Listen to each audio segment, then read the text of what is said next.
పేద కోడలి chocolate biryani. Software ఆఫీసులున్న ఏరియాలో శారదా ప్రసాద్ దంపతులు కలిసి ఒకచోట చిన్నపాటి చికెన్ బిర్యానీ కొట్టుని నడిపిస్తూ ఉంటారు. రండి బాబు రండి, వందివ్వండి చికెన్ బిర్యానీని కడుపు నిండుగా తినండి అని అరుస్తూ ఉంటాడు ప్రసాద్. వచ్చిన వాళ్ళ దగ్గర డబ్బులు తీసుకుని కావాల్సినంత బిర్యానీని పెడుతూ ఉంటుంది శారద. అలా వచ్చిన డబ్బులతోనే కొడుకు రమేష్ని డిగ్రీ కాలేజ్కి పంపించి చదివిస్తూ ఉంటారు. రమేష్ మాత్రం చదువు మీద శ్రద్ధ పెట్టకుండా తన మేనమరదలు అనామికాని ప్రేమిస్తూ ఉంటాడు. అనామికాకి కూడా రమేష్ అంటే ఎంతో ఇష్టం. ఒక్క కాలేజీలోనే తనతో మాట్లాడేది. అది రమేష్కి నచ్చేది కాదు. కోపంగా, అనామిక, అసలు నువ్వు నన్ను ప్రేమిస్తున్నావా? అయ్యో బావా, అదేం ప్రశ్న? నిన్ను ప్రేమించకపోతే నీతో ఇంత ప్రేమగా ఎందుకు మాట్లాడతాను చెప్పు. మాటలు మాత్రం మాట్లాడుతున్నావు, కానీ పార్క్కి రమ్మంటే రావు, సినిమాకి వెళ్దామంటే రావు, కనీసం ఐస్ క్రీమ్ తిందామన్నా కూడా రావు.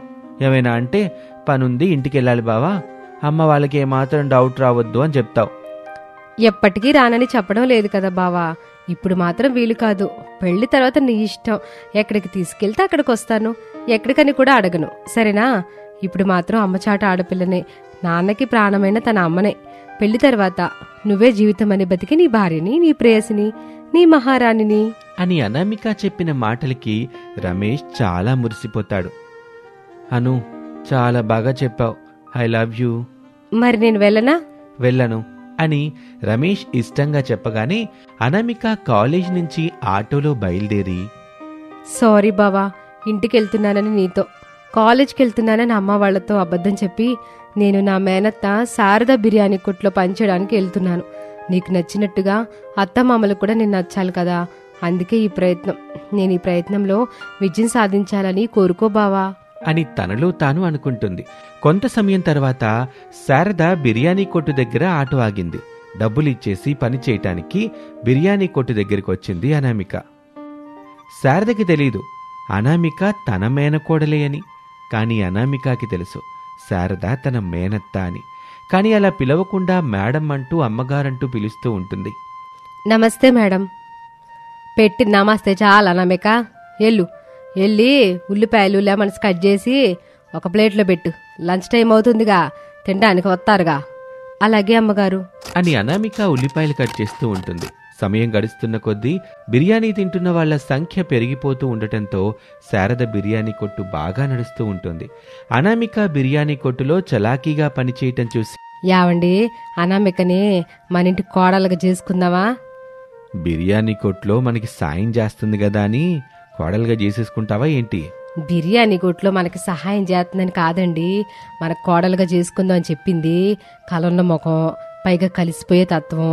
మన బిర్యానీ కొట్టు దగ్గరకు వస్తున్న వాళ్లతో నవ్వుతా మాట్లాడతా ఎంత చలాకీ పనులు చేస్తుందో గమనిస్తున్నారు కదా. అవును శారదా, నువ్వు కోరుకున్నట్టు మన కోడలుగా చేసుకుందాం. కానీ మన అబ్బాయి ఒప్పుకోవాలిగా. మన అబ్బాయి అసలే డిగ్రీ 5 ఏళ్ళు చదివాడు.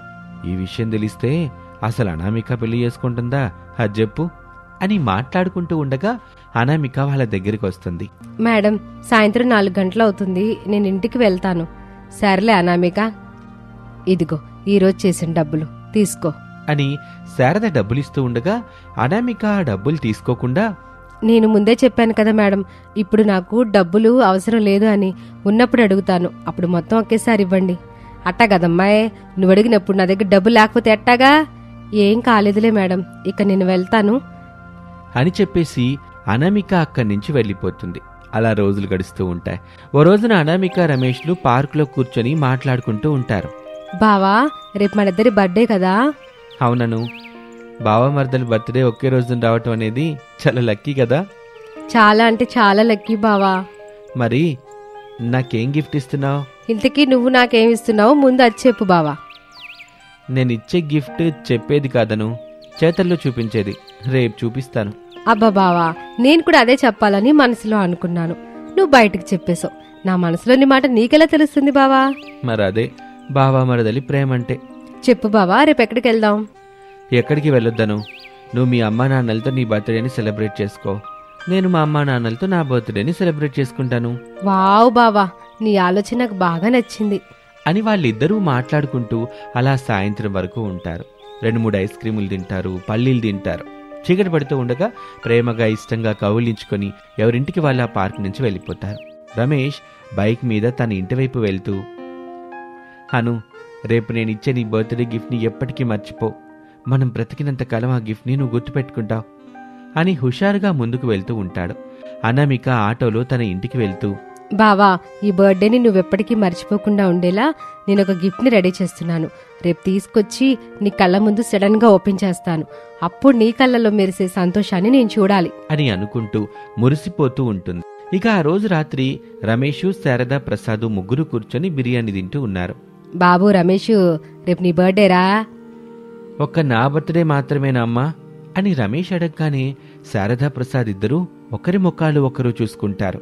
రమేష్ తన మరదలు అనామిక గురించి అడుగుతున్నాడని అర్థం చేసుకున్నారు వాళ్ళిద్దరూ. ఎంతో మంది పుట్టినాళ్ళు ఉంటారులే బాబు, వాళ్ళందరితో మనకెందుకు చెప్పు. నీకు పెళ్ళిడొచ్చింది బాబు, నీకు పెళ్లి చేద్దాం అనుకుంటున్నావు. నాన్న, నాకు అనామిక అంటే చాలా ఇష్టం. నేను తనని తప్ప మరెవరిని పెళ్లి చేసుకోను. నాకు అనామిక కావాలి, లేదంటే నేను పెళ్ళే చేసుకోను. బాబు రమేష్, అనామిక నీకిచ్చి పెళ్లి చేయడానికి వాళ్ళమ్మ నన్ను ఒప్పుకోర్రా? తన అమ్మా నాన్న విషయం పక్కన పెట్టండి. వాళ్ళని కాదని అనామిక నాతో మన ఇంటికి వస్తుంది. అలా రావటం మీకు ఇష్టమైతే చెప్పండి నాన్న, నేను అనామికతో మాట్లాడతాను. వద్దు బాబు, అట చేయబాక. అనామికకే కాదు, ఏ ఆడపిల్లకి పుట్టులు లేకుండా చేయబాక. ప్రేమించిన వాళ్ళు ఎవరైనా ఇరువురికి 2 కుటుంబాలు ఇవ్వాలి. ప్రేమలో ఉన్న 2 అక్షరాలు అబ్బాయి అమ్మాయి కాదురా, అత్తగారిల్లు అమ్మగారిల్లు. అది తెలియకుండా చాలా మంది నువ్వు నేను అనుకుంటూ ముందుకెళ్ళిపోతా ఉంటారు. ఇప్పుడు నన్ను ఏం చేయమంటావమ్మా? నా మేనకోళ్ళలో తన అమ్మా నాన్నలతో మన ఇంటికి వచ్చి మాట్లాడితే మేమే దగ్గరుండి పెళ్లి చేస్తాం బాబు అని చెప్పగానే రమేష్ సంతోషపడతాడు. 2 చికెన్ పీసులు ఎక్కువే తిన్నాడు. ఇక అనామిక తన తల్లిదండ్రులతో మాట్లాడుతూ రమేష్ని ప్రేమించిన విషయం చెప్పేస్తుంది. రాజయ్య, సుజాతలు ఇద్దరూ సంతోషపడతారు. సరే తల్లి, నువ్వు నా మేనల్లుని పెళ్లి చేసుకుంటానంటే మేమెందుకు అడ్డు చెప్తాను చెప్పు. రేపు పుట్టినరోజుగా మనం వాళ్ళ ఇంటికెళ్ళి మాట్లాడదాంలే అని చెప్పగానే అనామిక చాలా సంతోషపడుతుంది. ఆ రోజు రాత్రి ఇంటి బయట రమేష్ అటు ఇటు తిరుగుతూ అనామికతో ఫోన్లో మాట్లాడుతూ ఉంటాడు. అప్పుడు అనామిక కూడా పెరట్లో తిరుగుతూ మురిపంగా మాట్లాడుకుంటూ ఉంటారు. రాత్రి 12 గంటలకి ఒకరికి ఒకరు పుట్టినరోజు శుభాకాంక్షలు చెప్పుకుంటూ అలా మాట్లాడుకుంటూ ఉంటారు. ఆ రాత్రి అలా గడిచిపోతుంది. మరుసటి రోజు రాజయ్య, సుజాతలు శారద వాళ్ళ ఇంటికి వచ్చారు. పలకరింపులు అయ్యాక కూర్చుంటారు. రమేష్ అనామిక కోసం ఆతురతగా ఎదురు చూస్తూ ఉంటాడు. అనామిక రాలేదని నిరాశగా ముఖం పెడతాడు. చెల్లెమ్మా, నా కూతుర్ని నీ కోడలుగా చేసుకోవాలి. ముందు మీ అమ్మాయిని చూపించన్నయ్యా. అమ్మా అనామిక అని పిలవగానే అనామిక వాళ్ళ ఇంట్లోకొచ్చింది. అనామికాని చూసి శారద దంపతులు షాక్ అవుతారు. ఆ తర్వాత అసలు నిజం తెలుసుకుంటారు. ఇద్దరికీ ఘనంగా పెళ్లి జరిపిస్తారు. అనామిక కోడలిగా శారద ఇంట్లో అడుగుపెట్టింది. ఇంటి పని, వంట పని శ్రద్ధగా చేసుకుంటూ ఉంటుంది. ఓ రోజున బిర్యానీ కొట్టు మూసేసుకుని శారద దంపతులు ఇంట్లో కూర్చుంటారు. అప్పుడు అనామిక విషయం ఏంటా అని అడిగి తెలుసుకుంటుంది. అత్తయ్య, ఫుడ్ లవర్స్ టేస్ట్ ఎప్పటికప్పుడు మారిపోతూ ఉంటుంది. నిజమే కోళ్ళ, ఇప్పుడు నేను కొత్తగా ఏ బిర్యానీ చేసి అమ్మనో. నేనున్నాను కదా అత్తయ్య, రేపటి నుంచి నేను మన బిర్యానీ కొట్టు దగ్గరకు వస్తాను. చూడమ్మా కోళ్ళ, ఏదైనా కొత్త బిర్యానీ చేస్తేనే ఫలితం ఉంటుందమ్మా. అదే మావయ్య, రేపటి నుంచి చాక్లెట్ బిర్యానీ చేసి అమ్ముదాం అనుకుంటున్నా. చాక్లెట్ బిర్యానీయా? అదెట్టా చేస్తారో నాకు తెలియదు కదా మరి. నేనున్నాను కదా అత్తయ్య, నాకొచ్చు. ఇక నుంచి మావి ఇంటి దగ్గరే ఉంటారు. మీరు నేను కలిసి చాక్లెట్ బిర్యానీ చేసి అమ్ముదాం. అట్టాగే కోళ్ళ, ఇక నుంచి నువ్వెట్ట చెప్తే అట్టాగే చేద్దాం. అత్తయ్య, మనం మార్కెట్కి వెళ్దాం. ఇక అత్తాకోడలిద్దరూ శారద, అనామికలు ఇంట్లో నుంచి వెళ్తారు. రమేష్ బెడ్రూమ్లో కూర్చుని సెల్ ఫోన్లో పాటలు వింటూ ఉండగా అప్పుడే అక్కడికి రమేష్ తండ్రి ప్రసాద్ వచ్చాడు. బాబు, ఇప్పుడు నీకు పెళ్ళయింది. ఇలా సమయం వృధా చేయడం అంత మంచిది కాదురా. ఏదైనా పని చూసుకుంటే మంచిది. నాన్న, నేను ఇదంతా ముందే ఆలోచించాను. ఈ ఒక్కరోజు మాత్రమే నేను ఇంటి దగ్గర కనిపిస్తాను. రేపటి నుంచి కనబడను. అయితే ముందుగానే జాబ్ చూసుకున్నావన్నమాట అంటూ ప్రసాద్ కూడా సంతోషపడతాడు. ఇక మరుసటి రోజున అనామిక ముందుగా అనుకున్నట్లుగానే చాక్లెట్ బిర్యానీ చేసి అమ్మటం మొదలుపెట్టింది. బిర్యానీ లవర్స్, చాక్లెట్ లవర్స్తో పాటు ఇతరులు కూడా కొత్తగా ఉంది అంటూ, వావ్ అంటూ, రుచికరంగా ఉందంటూ తింటూ ఉంటారు. అలా పేద కోడలు అనామిక మొదలుపెట్టిన చాక్లెట్ బిర్యానీ వ్యాపారం సజావుగా ఆనందంగా లాభసాటిగా సాగుతూ ఉంటుంది. దాంతో అనామిక కుటుంబం సంతోషంగా జీవిస్తూ ఉంటుంది. ఇది ఇవాల్టి కథ. మరొక ఆసక్తికర కథలో మళ్ళీ కలుద్దాం. నమస్తే. చెరువు కింద రిచ్ కోడలి కుటుంబం. రిచ్ అనామిక ఉదయం 9 కావస్తున్నా హాయిగా పడుకొనుంది. ఏసీతో గది మొత్తం కూల్గా మారిపోయింది. తల దగ్గరున్న సెల్ ఫోన్ రింగ్ అయింది. అంతే, ఉలిక్కి పడి లేచింది. టైం చూసింది. 9 చూపించింది. గట్టిగా, మమ్మీ మమ్మీ టిఫిన్ రెడీ చేయి, నా స్నానం అయిపోయింది, నేను రెడీ అయి వస్తున్నాను అని అనామిక సెంటు బాటిల్ తీసుకొని బాడీ మొత్తం స్ప్రే చేసుకొని డైనింగ్ టేబుల్ దగ్గరికి వచ్చింది. టిఫిన్తో తన తల్లి సుజాత రెడీగా ఉంటుంది. అనామిక కూర్చొని చకచకా తింటూ, ఇంకెందుకు ఆలస్యం మమ్మీ, నీ సుప్రభాతం మొదలుపెట్టు. ఎంతలా సుప్రభాతం మొదలు పెడితే ఏమిటి లాభం అను, నువ్వింతేనని అర్థం చేసుకున్నాను. అందుకే ఈ రోజు నుండి ఎలాంటి సుప్రభాతం చదవను అని అంటూ ఉండగానే తండ్రి రంగనాథ్ అక్కడికొచ్చాడు. హను, నేను చెప్పిన పెళ్లి గురించి ఏం ఆలోచన చేశావు? సారీ డాడీ, ఇప్పుడు నాకు టైం లేదు, నైట్ వచ్చిన తర్వాత మాట్లాడతాను. అది కాదు బేబీ. ప్లీజ్ డాడీ, బాయ్ మా, బాయ్ డాడీ అని ఆఫీస్ బ్యాగ్ తీసుకుని వెళ్ళిపోతుంది. ఎన్నిసార్లు పెళ్లి గురించి అడిగినా కూతురెందుకు ఎస్ చెప్పటం లేదు సుజాత రాత్రికొచ్చిన తర్వాత మీరే అమ్మాయిని అడగండి అని సుజాత కూడా వెళ్ళిపోతుంది. ఇక గోదారిపల్లి గ్రామంలో శారదా ప్రసాద్ అనే ఉత్తమ దంపతులు ఉండేవాళ్లు. పొలం పనులు చేసుకుంటూ తన కొడుకు రమేష్ని టౌన్లో డిగ్రీ వరకు చదివించారు. ఇక పెళ్లి చేసి కుటుంబ పెత్తనం అప్పగిస్తే బావుంటుంది అని భావించి ఒక రోజున, యావయ్యా మన ఆడికి పెళ్లి చేస్తే ఎట్టా ఉంటది? ఎలా ఉండేదే ఉంది శారదా, చాలా బావుంటది. ఇంట్లో కోడలు తిరుగుతుంటే లక్ష్మీదేవి ఉన్నట్టుగా ఉంటది. కానీ మన పుత్రరత్నం ఏమంటాడో? కొడుకు ఏమంటాడు? నేనేం చేయమని చెప్తే అదే చేస్తాడు. అయినా నా కోసం ఓసారి అడుగు శారదా, కొడుక్కి కూడా పెళ్లి చేసుకోవాలని ఉండాలిగా. సరే, మీ మాట నేనెందుకు కాదంటాను. పొలం నుంచి సాయంత్రం ఇంటికి వచ్చి అడుగుతానులే. చేసుకుంటానంటే వసుమతిని మాట్లాడతా. వసుమత? వద్దు శారదా, కరెంటు పోతేనే బందుగాని మైకులా మాట్లాడుతానే ఉంటది. ఆ మాటలు భరించడం నా వల్ల కాదు. ఇక మనాడు మొదటి రోజే పారిపోతాడు. ఆ తర్వాత మీ ఇష్టం. అట్టా అంటారా? అయితే సువార్తను మాట్లాడతా. ఏది? మన ఊరి వార్తలంటూ నిత్యం లోకల్ టీవీలో మేకప్ కూడా లేకుండా కనిపించిద్ది. ఆ అమ్మాయేనా శారదా? అవునండి, ఆ అమ్మాయి. మన కొడుకు పక్కన బాగుంటదిగా. ఏం బాగుంటుంది? పగలు చూస్తే పగలే కల్లోకి వచ్చేలా ఉంటుంది. మీరు నా కళ్ళతో చూడట్లేదనుకుంటా. అవునా? అయితే నీ కళ్ళు తీసివు, వాటితో చూస్తానులే. కేతకెత్తలా? ముందు మొదలుపెట్టింది ఎవరు శారదా? నీ కళ్ళతో చూడాలా? ఏ మావి కళ్ళుగావా? వాటికి కనబడదా? ఎందుకు చెప్తున్నానో అర్థం చేసుకోవాలి. అబ్బా ఏంటండి మీరు, మా నాడి కోసం నేను చూసిన ప్రతి అమ్మాయికి ఏదో ఒక వంక పెట్టి వద్దని చెప్తున్నారు. ఎట్టయితే మా నాడికి పెళ్ళవుతుందా? నువ్వు ఈ ఊరమ్మాయిల్ని కాకుండా బయటి సంబంధాలు చూడు శారదా, అప్పుడు మా నాడికి ఖచ్చితంగా పెళ్ళవుద్ది. సరేలేండి, నేను పని మీద టౌన్కి పోతున్నాను. అక్కడ ఉండే పంతుల్ని కలిసి మనోడికి సంబంధాలు చూడమని చెబుతాను. ముందు మా నాన్న అడిగిన తర్వాత పంతులు గారిని గెలిస్తే మంచిది.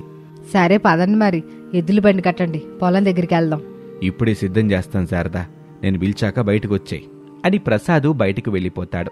ఇంట్లో ఉన్న శారద, ఊరమ్మాయిని పెళ్లి చేసుకుంటే మన కళ్ళ ముందుంటారు, మంచి చెడు తెలిసి ఉంటది. వేరే ఊరు నుంచి అమ్మాయిని కోడలుగా తెచ్చుకుంటే నా కొడుకుని నా నుంచి దూరం చేసే అవకాశం ఉంటది. ఈ తల్లి బాధేమినికి అర్థం కాదు అని అనుకుంటూ ఉండగా ఇంటి ముందుకి ఎడ్లబండితో ప్రసాద్ వచ్చాడు. శారదా, ఎడ్లబండి కట్టాను, వచ్చే పొలం దగ్గరికి వెళ్దాం. ఇదిగో వస్తున్నానండి అని శారద కూడా బయటకొచ్చింది. బండిలో కూర్చుంది. ప్రసాదు బండిని ముందుకు పోనిస్తున్నాడు. పొలం గట్టున నిలబడిన పచ్చని పంట పొలాన్ని చూస్తున్న రమేష్ కొంచెం దూరంలో ఉన్న చెట్టు దగ్గరికి ఎద్దుల బండిలో వచ్చిన తల్లిదండ్రులు కనిపించారు. రమేష్ దగ్గరికి వచ్చాడు. రా బాబు, నీ పెళ్లి గురించి మాట్లాడాలని మీ అమ్మ వచ్చింది. ఊరుకోనన్నా, ఇప్పుడే నాకు పెళ్ళెందుకు?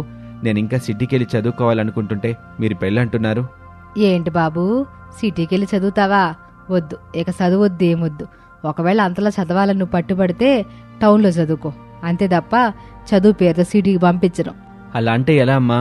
నేను సాఫ్ట్వేర్కి సంబంధించినవి నేర్చుకుని సాఫ్ట్వేర్ జాబ్ చేయాలనుకుంటున్నాను. నేను ఎలాగైనా సిటీకి వెళ్తాను. నేను ఒప్పుకోనరా. అయితే నేను ఈ క్షణం నుంచి నిరాహార దీక్ష చేస్తాను అని చెప్పి కోపంగా పొలం వైపు వెళ్లిపోతాడు. శారదా దంపతులు ఎద్దుల బండి మీద బయలుదేరి టౌన్కు వచ్చారు. పంతులు గారిని కలిశారు.